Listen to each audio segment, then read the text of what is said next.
Et bonjour à tous, aujourd'hui nouvelle vidéo sur une machine idéale pour aller chercher le pain et les oranges, une RSV 1000 seconde génération de 2005.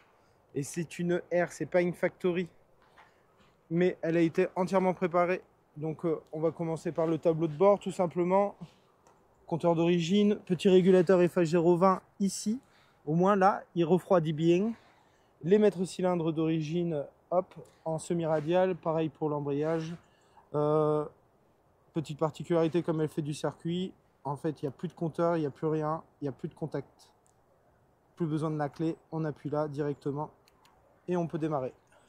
Ici, on a du riz de silicone, on a des radiateurs huile et eau RSV4, enfin c'est inverse, celui-là c'est l'eau, celui-là c'est l'huile, qui viennent d'un RSV4. On a aussi un étrier de frein, c'est les M4 Brembo qui viennent des RSV4.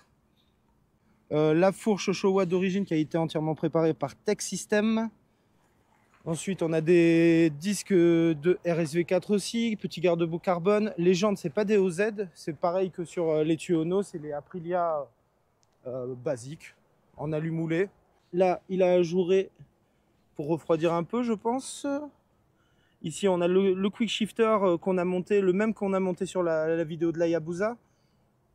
On a un petit amortisseur Rollins, lui aussi préparé, taraudé, tout ce que tu veux pour le circuit. Et là, le petit bijou de la moto, ligne complète Evo 6. Donc là, il a réussi à avoir les chicanes, parce que normalement, il n'y a pas de chicane, il n'y a rien du tout. Mais regardez quand même la taille du merdier, quoi. Donc la ligne Evo 6, en fait, c'est la ligne non homologuée complète, fabriquée par Akrapovic et développée exprès pour la RSV et la Tuono. Et quand on le mesure, ouais, on est à 65 mm extérieur. Et là, sur celle-ci, on est en 50 extérieur. Donc ça, c'est une ligne vraiment très rare à trouver. Et généralement, quand il y en a une à vendre, on est autour des 1600 € minimum. Hein. Et il n'y en a pas à vendre de toute façon. Il n'y en a jamais. Quand il y en a, elles sont vendues immédiatement. Ensuite, on peut voir donc un peu de carbone à droite à gauche, les carbones pour tenir les pots Accra, le petit garde-boue arrière. La couronne hyper allégée, putain elle est toute fine en alu. La moto elle est vraiment optimisée pour le circuit, hein. Donc elle a aussi une boîte à air ouverte, elle a un PC3, elle a le quick shifter. Ici on peut voir aussi, comparé à celle d'origine, que là le ramer a été agrandi, il n'y a plus les petites arêtes, les petites ailettes, etc. Donc cette moto a déjà fait le Challenge Pro Twin, le championnat. Regardez, ça c'est les anciens carénages. Challenge Pro Twin, bye. Procédure de démarrage, on appuie sur le coupe-circuit.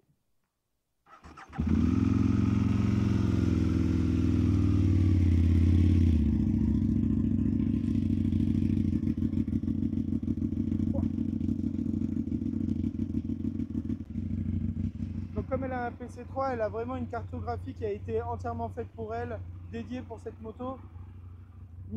Au niveau des pneus, on a des SC2 à l'avant et à l'arrière, je crois que c'est des SC classiques. Elle est vraiment belle. Moi j'adore cette moto. Elle est vraiment... Et là, avec les chicanes, c'est quand même beaucoup plus brillant que la Tuono.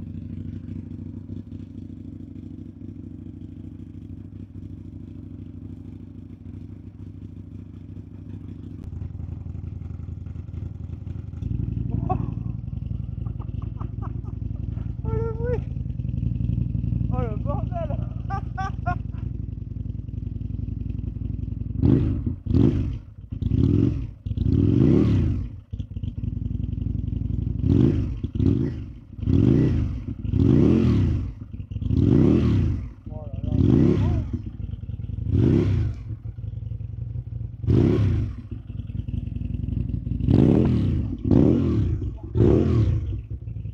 Oh là là!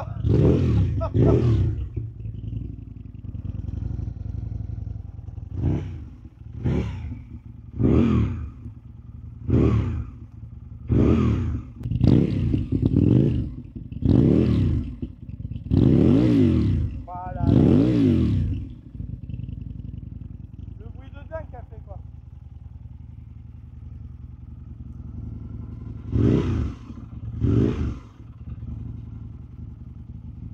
la chicane, elle est massacrée, quoi. Non, La pauvre, elle essaye de survivre.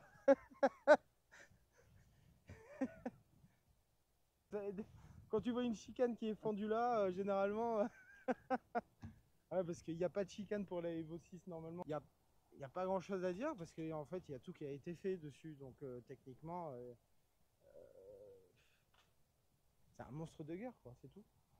Donc là, petit lève moto, c'est un constant. Donc vous voyez, ici vous avez les supports, là vous avez le cadre, il n'y a pas de platine, il n'y a rien du tout, c'est directement monté. Vas-y Patrice, montre-nous. Et en fait, ça permet de lever toute la moto. Donc là, il va soulever. Donc il rentre directement dans les trous du cadre. Et l'avantage qu'il y a, vous allez voir.